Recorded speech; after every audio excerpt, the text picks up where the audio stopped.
Hey everybody, welcome back. We're on supply and demand. We're looking at markets. We're doing comparative statics, which just means we're comparing one equilibrium to a new equilibrium. We're just going through a market change. That's all it really means. We're just going to look at a market change. And we've got a market already up here. We've got the mustard market, okay? The mustard market. And we're already in an equilibrium. What I mean by that, and I kind of go through this kind of in a long way here, that all these exogenous variables that determine supply, we're going to hold them constant. We're not making them zero. We're going to hold them constant.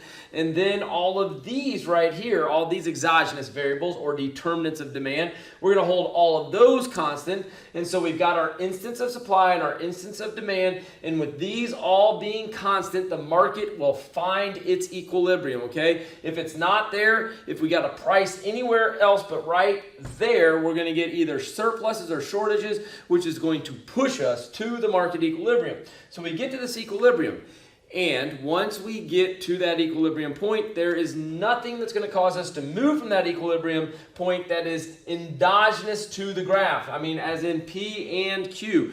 P and Q are not going to change unless an exogenous variable changes, okay? Back to our determinants, right? Our determinants are exogenous variables. They are things that cause a shock, okay? And a shock can shock you away from the equilibrium.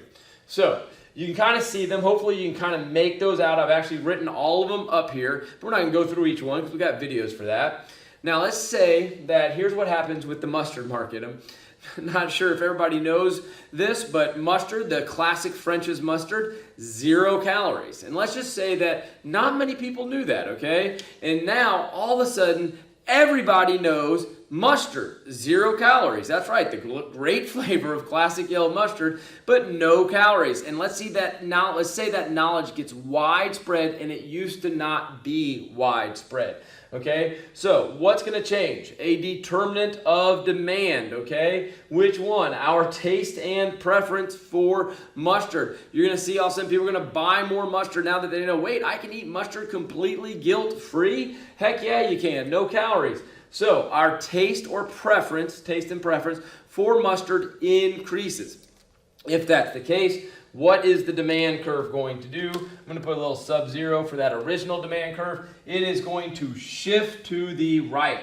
What does it mean that it is shifting right? We are getting more quantity demanded at every single price point. Now, once again, we can probably jump right from E sub 0 to E sub 1, okay? And that is where we're going to end up. But here at Econ Busters, we want you to understand how this process works, okay? So I am going to get rid of the original demand curve, just leaving a little remnant of it just so we can kind of see where it was. But that demand curve no longer here. Now the information about mustard is now more widespread. Demand is over here to the right. However, just because that exogenous variable change, taste and preference changes, doesn't mean price immediately changes, okay? Something has to cue the market participants, especially the supplier, to change the price. And here's what's going to cue them, okay?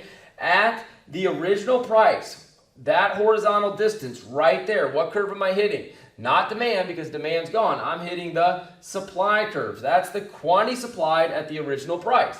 But this horizontal distance all the way to right there, that horizontal distance is quantity demanded. So now at the original price, after demand shifts right, we're going to get a shortage. And when we get a shortage, what does that tell suppliers to do? It tells them raise that price. And as that price goes up, we're going to see an increase in the quantity supplied. We're going to move now to that equilibrium sub 1, okay?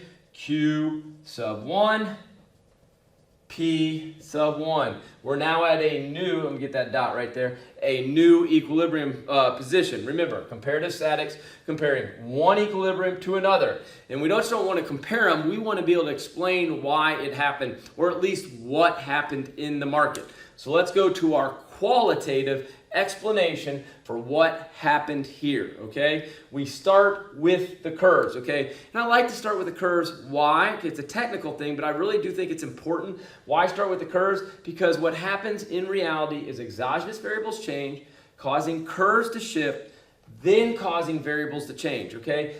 This is the effect, okay? The change in P and Q is the effect. This is the initiator causing curves to shift, causing P and Q to change. So I like to start with the curves first. So did supply change? Sorry, did supply change? No. Did demand change? Yes. So I'm going to start off with demand. I'm going to say there was a increase in demand. Sometimes I like to say demand is leading in this dance, okay? They were the ones, that was the thing that initiated the change. So demand itself changed. Notice we're at D sub 0, D sub 1. More QD at every single price point. That is an increase in demand. Did supply change? We already said no. We still are on the same exact supply curve. The QS price relationship has not changed, okay? We still are going to supply the same amount at every price point. It's just that the price point has gone up. And when price increases, we get a movement along the curve, a change in quantity supplied. And which way are we going? Right, okay? This is an increase in quantity supplied. Remember, it is so important for us to know that when economists see increase in quantity supplied, they know, or they hear that as there was not a change in supply, just a change in quantity supplied. There is no fundamental change in supply. We're just now supplying more. The amount we're supplying has changed, but there is no fundamental change in the QS price relationship. Demand changed, increase in demand. There was a fundamental change in the QD price relationship. We're getting more QD at every price point. Supply did not change. We're getting the same QS at every price point as we've always had, but we are supplying more. The amount we're supplying, the quantity we're supplying has increased. Why? Because the price went up. Finally, we get to the actual variables, okay? The variables, the final effect. Curves shift. Now the variables. Price has gone up. So we'd say increase in price equilibrium. The quantity equilibrium has also increased. Increase in quantity equilibrium.